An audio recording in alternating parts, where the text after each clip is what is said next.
that made that Eddie Murphy a star. He was just a regular coon boy till I saw him. Neighbors! Yes! Yes! You too! Oh, let me get that. Yeah. Well, I know it's 1932. Yeah, I'm the first one to have this. Yeah. Nudnik, just because they call that a nightstick don't mean you can't use it in the daytime, all right? You know, a little bit more Mike Tyson, more Mike Tysonisms, like, hello, ladies and gentlemen, Sammy and I would like... No matter what I tell you to do, you will do? Yes, Your Highness. Anything I say, you do? Yes, Your Highness. Bark like a dog. Arf! Arf! Let's take a dive into the comedic cosmos of a man who's given us everything from raw stand-up to talking donkeys. Well, it's no wonder you don't have any friends. Wow. Only a true friend would be that truly honest. The guy who went from cracking jokes in his mama's living room to taking over Hollywood like it was a stand-up stage at the Apollo. Now, you might think you know Eddie.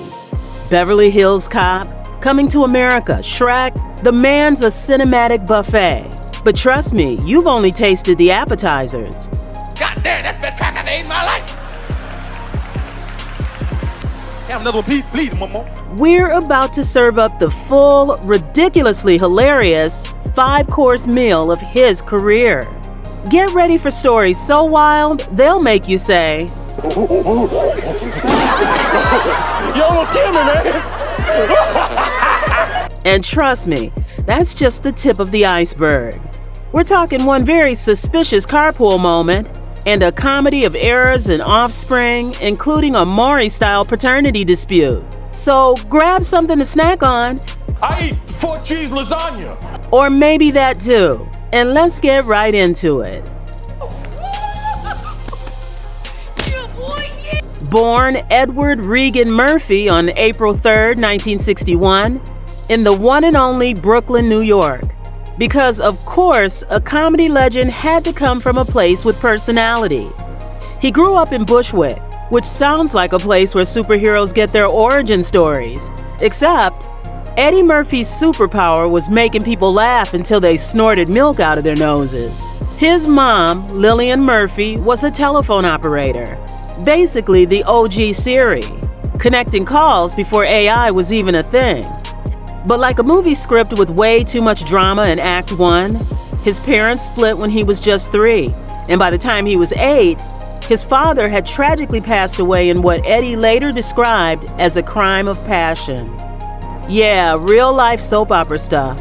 Then his mother fell ill, and little Eddie and his big brother Charlie Murphy, rest in peace to another comedy legend, spent a year in foster care.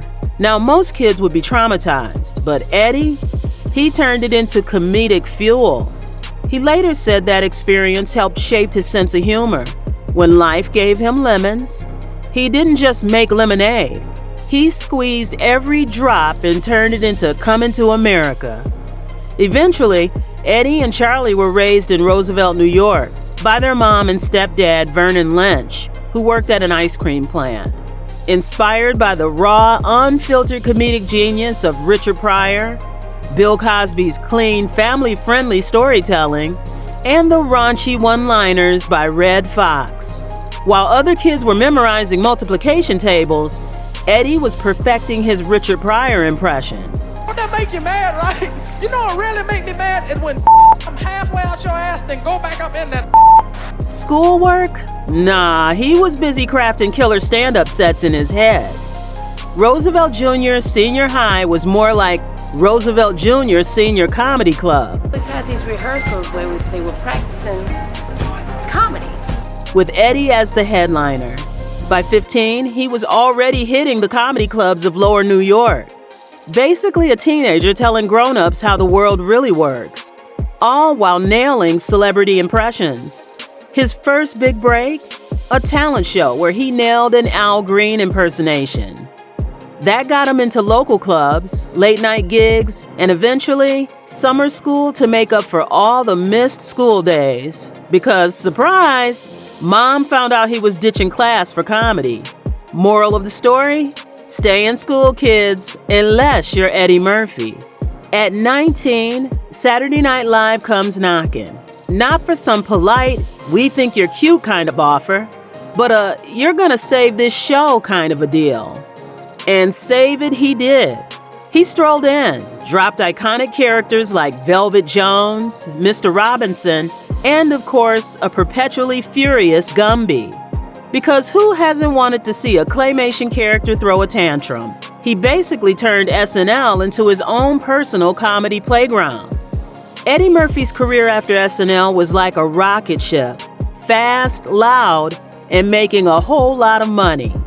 In 1984, he ditched late-night TV and jumped straight into Hollywood superstardom with Beverly Hills Cop.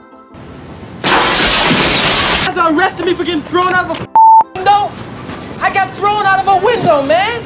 Proving he wasn't just funny, he was a cash machine. Over the next few years, he cranked out hit after hit. The Golden Child let him mix comedy with action. Beverly Hills Cop 2 kept him laughing all the way to the bank. And one of the movies that influenced everything from pop culture to fashion, Coming to America. We play football. I believe you call it soccer. Oh, yeah, right. Soccer. Coming to America had him playing half the cast like it was a one-man talent show. By the end of the 80s, Eddie Murphy was basically the CEO of comedy, even directing Harlem Nights, with his idol, Richard Pryor, probably just to flex. The thing I'm stealing out here today is your face. You out of your mind? The 90s were all about proving he could do more than just crack jokes. He could be smooth, too. Boomerang had him charming the ladies. Beautiful white sand beaches, right? These powder blue skies, crystal beautiful water, and you stand in the middle of all of this looking breathtaking. While the Nutty Professor had him playing an entire dysfunctional family before Medea or Big Mama even thought about putting on a wig. Yeah, I know a wonderful church down there on Main Street, but they won't marry you if you're a lesbian. Not that I have anything against lesbians. Then he started talking to animated characters. First as Mushu in Mulan. Dragon, not lizard. I don't do that tongue thing. Then with actual animals in Dr. Dolittle. The premise called obsessive compulsive behavior. Throw the ball, throw the ball, throw the ball. Ever you want the ball, I want you to think about something else. Just don't say anything. He wrapped up the decade with Bowfinger, a movie where he played both a Hollywood diva and his awkward twin brother. Please, put your glasses back on. Yeah, I get a little headache. Would you be willing to show your naked rear end in the movie? Because playing one role in a movie just isn't Eddie's style. Eddie Murphy made some, interesting career choices over the years. He was in the running to play the terrifying title role in Candyman. Imagine Eddie Murphy as a supernatural horror villain. People wouldn't know whether to scream or laugh. In the end, the role went to Tony Todd. And let's be real, that was probably for the best. And if that wasn't wild enough, he also passed on playing James Carter in Rush Hour, leaving the role wide open for Chris Tucker. Because apparently, Eddie thought Holy Man was the real golden ticket. Spoiler alert, it wasn't. Basically, Eddie's career is like a choose-your-own-adventure book. But sometimes, he picks the weirdest, most unexpected paths. The 2000s were a mix of peak Eddie and What Were You Thinking, Eddie? He became Donkey and Shrek, which, let's be real, is a role so iconic, it might as well be on his tombstone. That was really scary. And if you don't mind me saying, if that don't work, your breath certainly will get the job done, cause He did Daddy Daycare because kids in comedy are a match made in heaven. And then Dreamgirls, where he won a Golden Globe, because apparently he can sing too. But then came Norbit in 2007, a film that had people either laughing hysterically or filing complaints. Now come on, let's go. Yeah, I thought you'd feel that way about it, Kate. Oh, karate? No, but I'm a fast learner. I can learn how to chop me a motherfucker. The 2010s hit a rough patch. After a string of flops, 1,000 words, yeah, let's not talk about that one. He took a well-earned break to enjoy his Shrek royalties and simply avoid bad scripts. Feeling good, Louis? Then, in 2019, Eddie was back. Dolomite is my name, basically reminding everyone he's a legend, not a has-been. And his return to SNL after 35 years was so good. This is the last episode of 2019, but if you're black, this is the first episode since I left back in 1984. It won him an Emmy. He kept the comeback train rolling with Coming to America in 2021. Oh! That's a damn lion, bruh! Only when you can retrieve the whiskers from a resting lion will you be ready to become prince. Then hit Netflix with You People in 2023. Life, how are you? This is your white granddaddy come back to haunt me. What? Now this is my fault? And in 2024, he brought Axel Foley back in Beverly Hills Cop Axel F. I'm a Detroit police officer. My name is Axel Foley. My badge is in my pocket. Don't reach for it! I've been a cop for 30 years. I've been black a whole lot longer. Proving he can still wear that jacket, but maybe not the hair. And with Shrek 5 on the way, one thing's clear. Eddie Murphy isn't just back, he never really left. Eddie Murphy didn't just conquer comedy, he also took a swing at music. In the 80s, he dropped Party All the Time and Put Your Mouth on Me, proving he could groove as well as joke. Despite Party All the Time later making VH1's 50 Worst Songs list, it still got remixed into a UK hit in 2006. In the 90s, Murphy teamed up with Michael Jackson for What's Up With You, and even appeared in Remember the Time. But his most iconic musical moment, hands down, Randy Watson's legendary performance in Coming to America. I'd like to give a big round of applause to my band, Sexual Chocolate. He later flexed his vocals in Shrek, belting I'm a Believer, and Livin' La Vida Loca.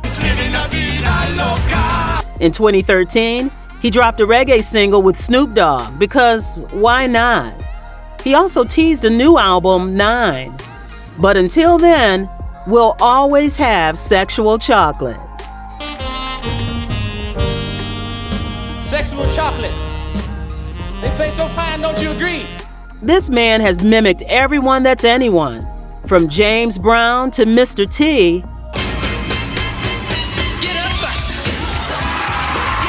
From Stevie Wonder Ebony and ivory to a literal talking donkey, Eddie Murphy has impersonated just about everyone. And somehow he always nails it. These are the things Joe Fader's on with me. I can't wait to show everybody I'm coming back and say I was old, say I was over, say I couldn't do it no more. I would like to talk to some of the people. At this point, he could probably do your voice better than you. And most importantly, let's not forget that laugh.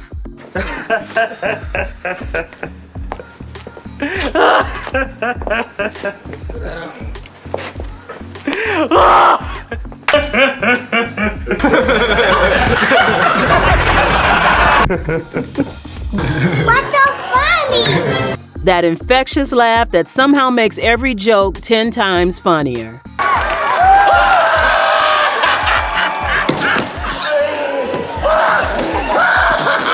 And makes us laugh even when we're not entirely sure what he's laughing at. Now let's talk about The Good Samaritan. No, it's not a movie Eddie Murphy was in, but it might as well have been. Picture this. It's 1997 and Eddie, driving down Sunset, sees a damsel in distress who happens to be a transgender sex worker. He's just offering a ride, right? A totally normal everyday occurrence. The cops, however, were less convinced. No charges were filed, but the tabloids had a field day. Let's just say his PR team probably needed a vacation after that one, and Eddie explaining that one to the wifey probably wasn't a highlight of his day.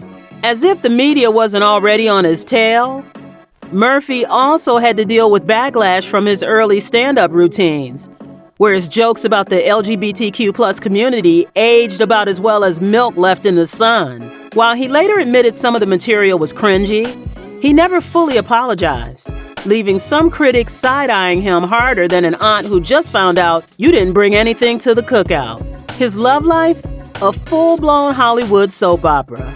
After divorcing Nicole Mitchell, he had a whirlwind romance with Spice Girl Mel B that resulted in a daughter. Though he initially pulled a Maury-style "you are not the father" moment. You are not. Until DNA said otherwise. You are the father! Add to that multiple kids with multiple partners, and Eddie Murphy's got himself quite the prolific family tree. 10 kids, folks. 10! That's practically a starting lineup for a basketball team with a sub. And he managed this feat with 5 different leading ladies. You've got Paulette McNeely, Nicole Mitchell, his ex-wife, Tamara Hood, Spice Girl Mel B, because why not add a little scary spice to the mix, and Paige Butcher. Didn't I tell you the man's got range? The man's got enough offspring to start a family sitcom, or at least a really competitive game of Family Feud. Name something or someone you should stop sleeping with as an adult. Your side chick. Stuffed animals. Stuffed animals! While Eddie's been busy making us laugh and occasionally raising eyebrows, he's also been doing some serious good. Turns out, under all that comedic swagger, there's a softie with a checkbook. He's been throwing cash at the AIDS Healthcare Foundation because, fighting the good fight. He's also spread the love to cancer research, education, the creative arts, probably to fund more Nutty Professor-level makeup magic, family support, general health, charities for the homeless, and even the Martin Luther King Jr. Center. Basically, if there's a cause, Eddie's probably donated to it. And when the Screen Actors Guild went on strike, he whipped out a cool $100K to help out his fellow actors. Which is basically like saying, you guys want to get paid? Hold my beer and my checkbook. From his Brooklyn beginnings to his Hollywood reign, and all the glorious, slightly chaotic detours in between, we've seen the highs, the lows, the Norbits, and through it all, one thing's clear. Eddie Murphy is a force of nature. It's a little hard to wrap your head around the fact that Eddie Murphy is 64 years old. I mean, he's given us characters we'll quote until we're old and senile, stand-up routines that are still legendary, and even children to form his own comedy troupe. He's proven he can do it all. Make us laugh, make us cry, mostly from laughing, and occasionally make us say, wait, what?